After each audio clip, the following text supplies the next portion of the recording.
actually wrote a book which included a lot of discussion of land tenure during the colonial period, primarily in the context of cocoa.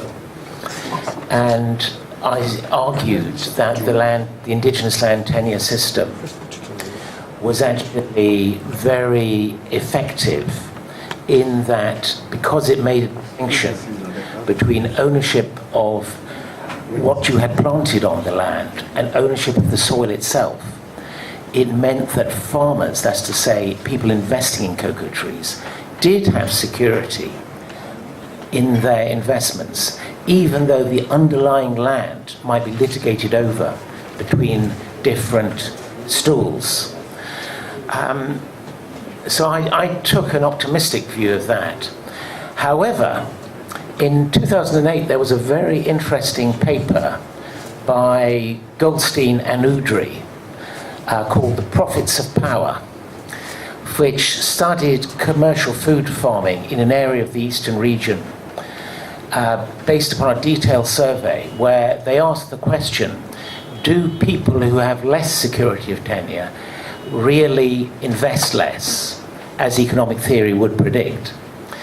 And they distinguished, on the one hand, investment. By the way, the investment took the form of how long you would leave land to lie fallow, the most effective form of investment available at the time. And they contrasted elders who, of course, had extremely secure use rights, and strangers, or so-called stranger farmers, whose use rights were not nearly so strong.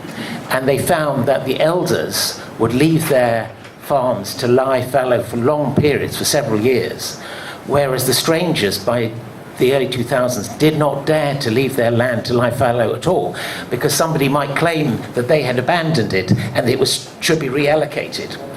So I think Goldstein and Udry were kind enough to say this doesn't contradict Austin. This is because he was talking about a tree crop and we're talking about annual crops.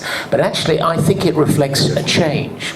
Because land has become so much scarcer, it seems to me that the system of land tenure, which worked perfectly well for much of the 20th century, is in some doubt in the 21st. So from that point of view, the case for compulsory land registration, I think, might need to be reviewed.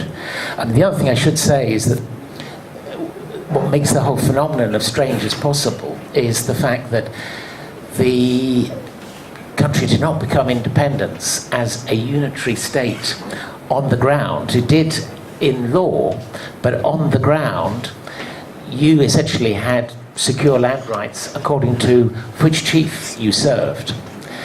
And that is different from a national land market in which I could buy land in any part of Britain with exactly the same degree of security, and probably Ghana does need to remove obstacles to a genuinely national land market.